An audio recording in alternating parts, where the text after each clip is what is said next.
Have you ever asked yourself, am I getting paid enough? I knew I wasn't in 2010, so I went back to college. And I'll let you know at the end of today's video how this became my best investment to date.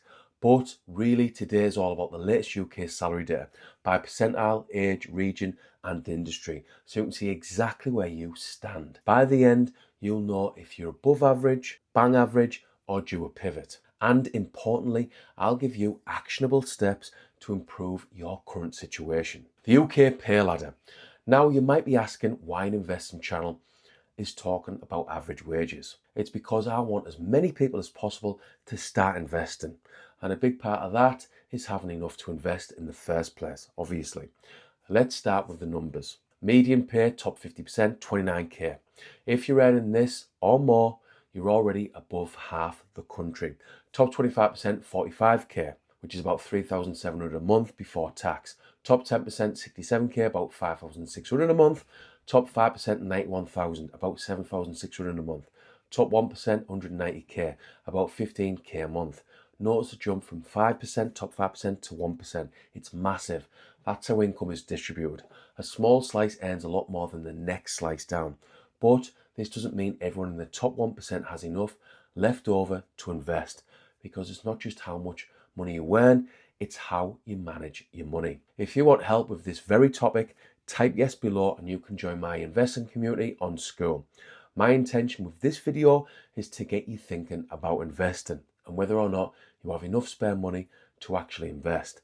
Because if you do, you protect your future self. If you don't, you'll be like the vast majority of the UK adults who are not prepared at all for retirement, because no one is coming to save you. Hopefully, by the end of this video, we'll be on the same page. And if any of this info resonates, hit the subscribe button and I'll do my very best to help you with my 24 years of investing experience. By age, when do earnings peak?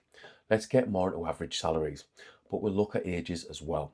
Average salary step up with experience. 18 to 24 around 20k, 25 to 34 about 32k, 35 to 49 34k, 50 to 64 just above 30k.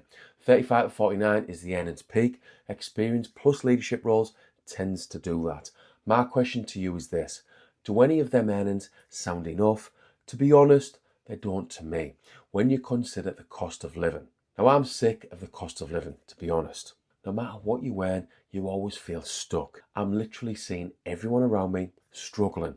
Young lads and lasses in my local area struggling to get into the workplace. People struggling even when they've got a decent job because of the cost of everything and the fact that they've got kids, etc.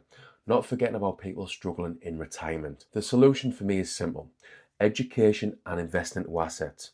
Not easy, but we do have options. By region, the north-south reality check. If we're being honest, we all know there is a north-south divide in terms of wages. Let's look at the numbers. London, just under 35k average. South East, 31k. East of England, just over 30k. West Midlands, just over 28k. Yorkshire and the Humber, around the upper 20,000s. Scotland, just under 30k, Wales just over 28k. Northern Ireland around the upper 20k's, 20,000s. What's the best paying city in your region at the minute, and in which industry? Let me know in the comments. To be honest, I thought there would have been more of a gap. Now, as always, nothing in this video should be taken as financial advice, and the full disclaimer can be found below in the description. By industry, who's paying? Now, I'm telling you this info in case you need to change industries, earn more money, and then either start investing or invest more money. And don't be thinking YOLO, I'll think about retirement later. Look around at family and friends. I know loads of people really struggling in retirement, and I'm sick of seeing it. Anyway, back to the numbers. Higher end, energy production and supply, 53,000 average. Mining and quarrying, finance and IT, both just over 46,000 on average. Lower end, arts and entertainment, just under 20k. Accommodation and food services, around 16,000. Households, about 14,000. If you're below your regions or age band average, one thing you can do is industry pivot. And I'm not saying it's easy, but sector choice can be a bigger pay driver than switching companies in the same sector. If you had to pivot industries in the next 12 months, where would you go? And what transferable skill gets you in the door? please think about it, because I want you investing no matter what. And one of the ways to do that is to earn more income. My belief is that once you understand how important investing actually is, you find a way. The mindset bit, pay versus happiness. Quick mindset check. A YouGov style survey shows 64% of people would take low pay for a job they enjoy over higher pay that makes them miserable. Which are you choosing this year? Passion or pay?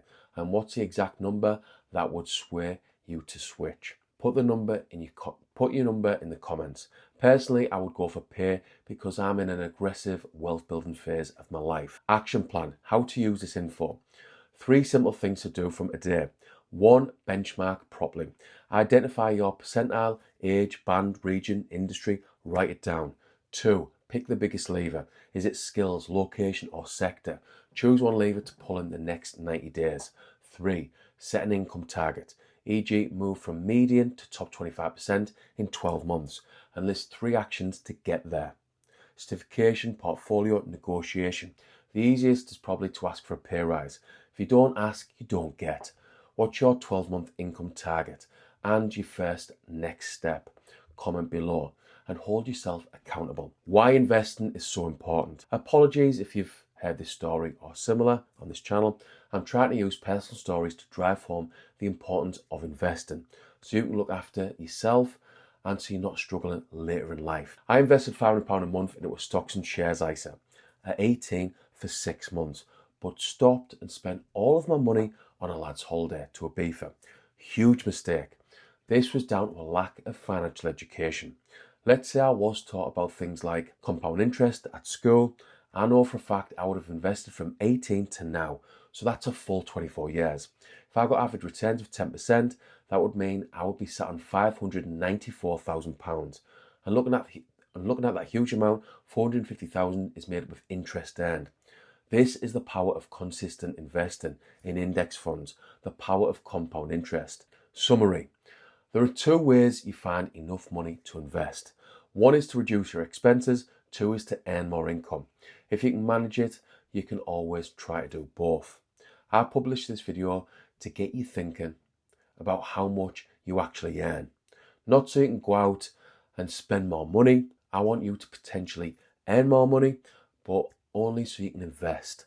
If you learn about things like inflation and compound interest, you invest in assets. Simple as that. But what should you invest into? Well, if you see below, you'll find a recent video where I give you 5 potential options to invest your first £100. Right at the start of this video, I told you how college in 2010 was my best investment to date. Here's why. It's because after getting some more engineering qualifications, my income doubled in 2 years. So take it from me, investing in yourself is probably going to be your best investment you'll ever make. Anyway, thanks for watching.